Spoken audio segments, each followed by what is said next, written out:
आप सभी का हमारे वीडियो में एक बार फिर से बहुत बहुत स्वागत है। आज के वीडियो में हम लोग देखने वाले हैं भारतीय आर्य भाषा को। भारतीय आर्य भाषा को देखेंगे और उसका विकास कैसे हुआ है।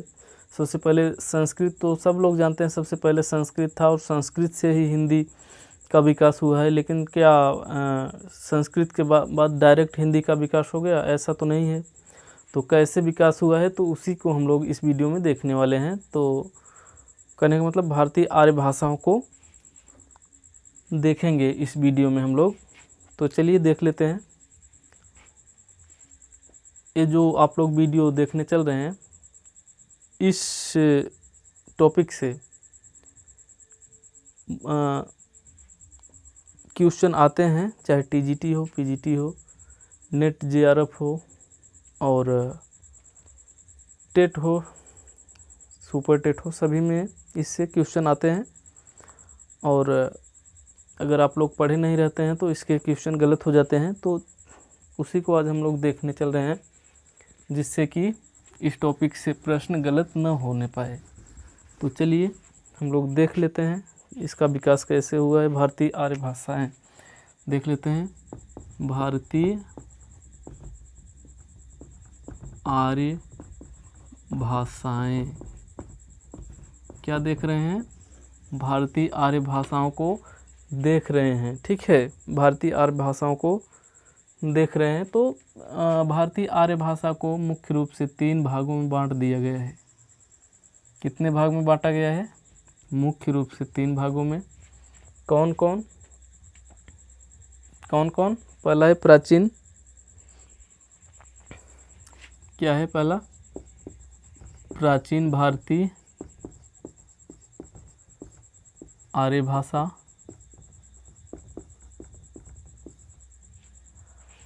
मध्यकालीन भारतीय आर्य भाषा।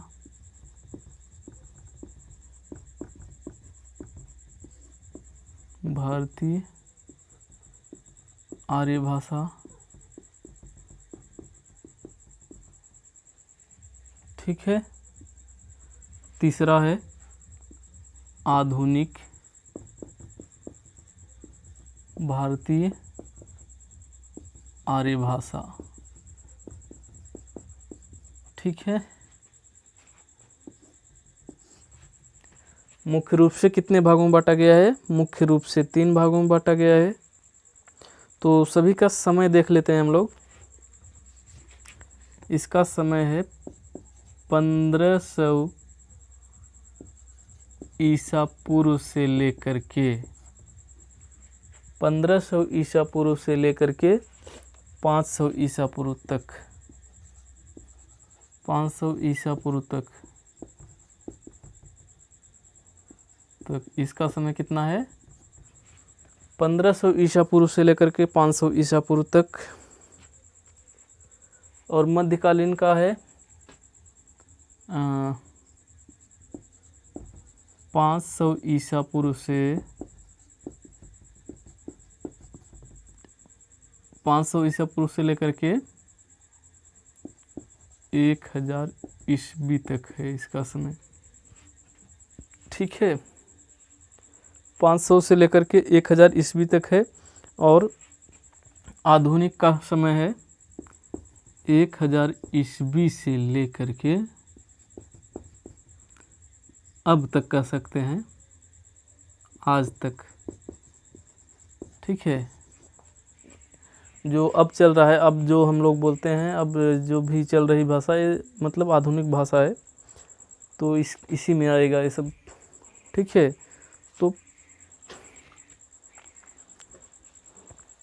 तो प्राचीन भारतीय आर्य भाषा जो है, इसको भी 2 भागों में बांट सकते हैं। कितने भागों में? मुख्य रूप से इसको भी 2 भागों में बांट सकते हैं। कौन कौन? वैदिक संस्कृत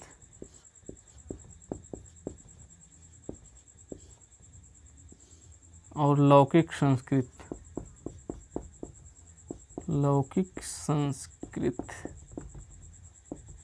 ठीक है, वैदिक संस्कृत और लौकिक संस्कृत 2 भागों में बांट सकते हैं। कहने का मतलब यहाँ पर प्राचीन आर्य भाषा जो थी संस्कृत थी। कौन सी भाषा थी? संस्कृत भाषा थी, जो कि 2 भागों में बांटा गया है इसको भी, वैदिक संस्कृत और लौकिक संस्कृत। ठीक है, तो इसका समय क्या था? 1500 ईसा पूर्व से लेकर के इसको 1000, कहीं कहीं ये जो 1500 ईसा पूर्व देख रहे हैं, किसी किसी बुक में 2000 ईसा पूर्व से दिया है। ठीक है, तो 1500 किसी में दिया है, किसी में 2000 दिया है, तो अपने हिसाब से लिख सकते हैं। ठीक है, अलग अलग बुक में अलग अलग दिया है ये वाला जो समय है, किसी में 1500 दिया है, किसी में 2000 दिया है, तो 1500 हम लिखवा रहे हैं। तो 1500 ईसा पूर्व से किसी में 1000 दिया है, तो किसी में 800 दिया है। ठीक है, तो 1000 हम ले रहे हैं, लिख रहे हैं यहाँ पे 1000 ईसा पूर्व तक। और ये वाला जो लौकिक संस्कृत है, इसका समय है 1000 ईसा पूर्व से 500 ईसा पूर्व तक।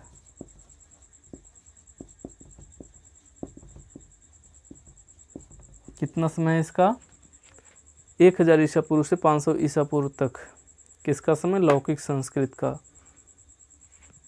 अब देख लेते हैं इसको, मध्यकालीन भारतीय आर्य भाषा को कितने भागों में बांटा गया है। तो मध्यकालीन भारतीय आर्य भाषा को मुख्य रूप से तो 3 भागों में बांटा गया है। तो देख लेते हैं इसको।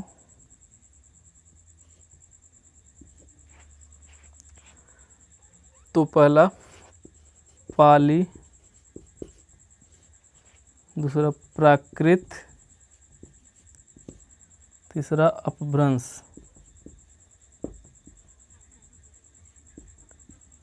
पाली, प्राकृत, अपभ्रंश। और एक भाषा को और ले सकते हैं, अवहट्ट को, लेकिन छोड़िए। अवहट्ट जो है क्या है? अवहट्ट दोनों के बीच की भाषा है। आधुनिक कालीन भाषा और मध्यकालीन भाषा के बीच की कड़ी है।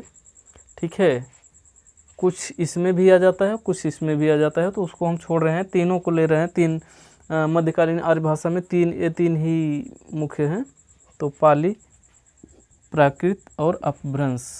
तो इन सभी का समय देखते हैं। तो पाली का समय है 500 ईसा पूर्व से लेकर के 1 ईस्वी तक। 500 ईसा पूर्व से लेकर के 1 ईस्वी तक। और प्राकृत का समय है 1 ईस्वी से लेकर के कितना? 500 ईस्वी तक।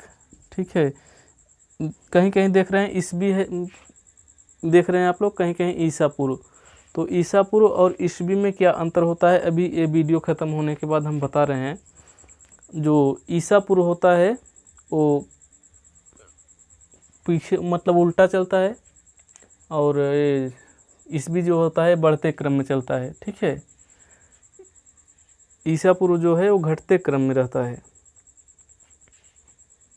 पीछे चलता है। और देखिए, जैसे समझा दे रहे हैं हम, अभी देख लेते हैं। जैसे ईसा पूर्व मतलब यहाँ ईसा का जन्म मान ले रहे हैं, यहाँ पर हो गया है ना बीच, ईसा का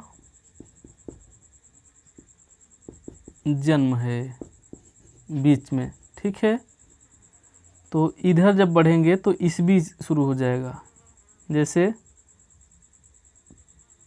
500 ईस्वी, 1000 ईस्वी, ऐसे बढ़ता जाएगा। और इधर जैसे यहाँ 500 ईसा पूर्व इधर हो जाएगा, ईसा पूर्व, 1000 ईसा पूर्व।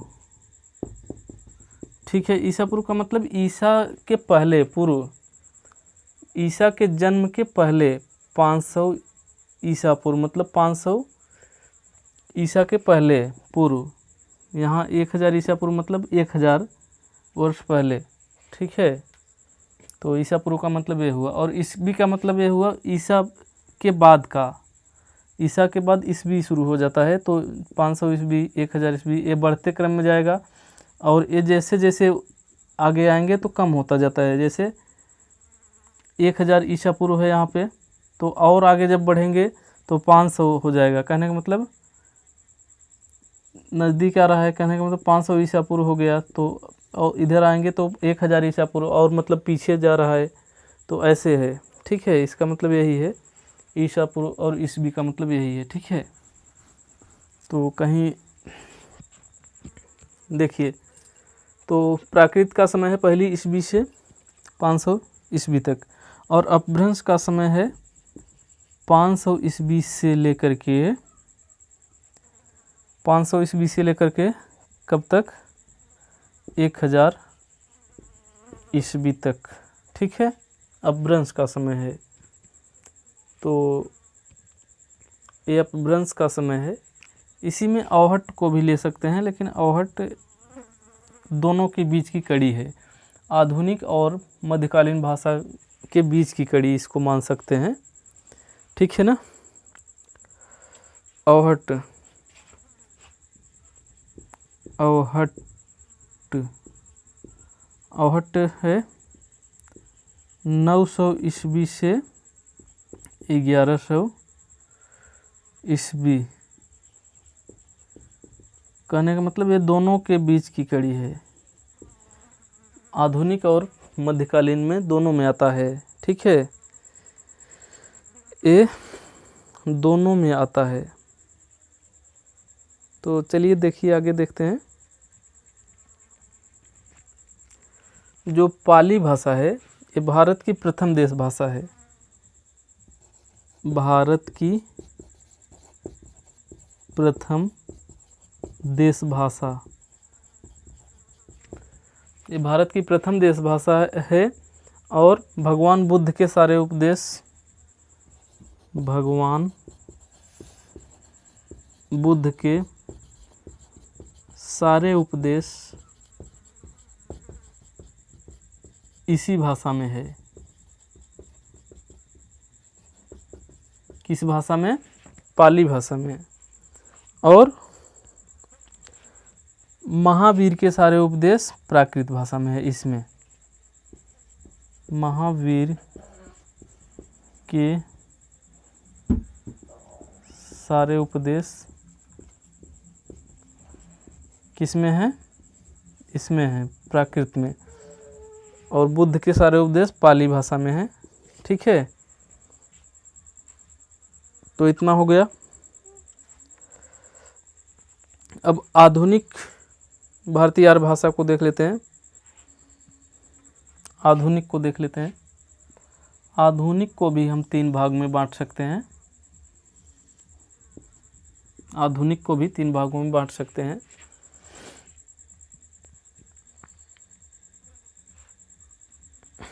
तो प्राचीन हिंदी,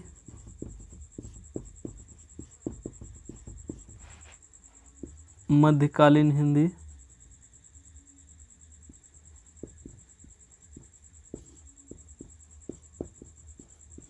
आधुनिक हिंदी।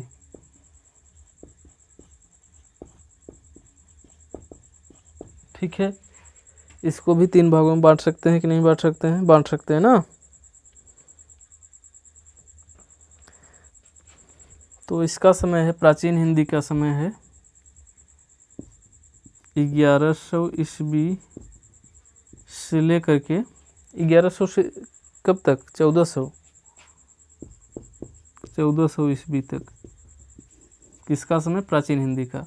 और मध्यकालीन हिंदी का समय है 1400 ईस्वी से लेकर के 1400 ईस्वी से लेकर के कितना? 1850 है। ठीक है, और आधुनिक हिंदी जो है इसका समय है 1850 से लेकर के 1850 ईस्वी से अब तक है। अब तक यानी आज तक। ठीक है, तो यही भारतीय आर्य भाषा का विकास है।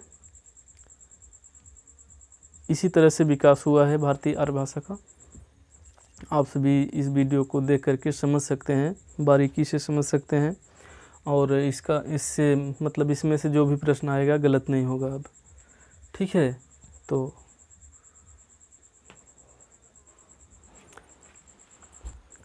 ये वीडियो यदि आप लोगों को अच्छा लगा हो तो चैनल को सब्सक्राइब कर सकते हैं। हम मिलते हैं आप सभी से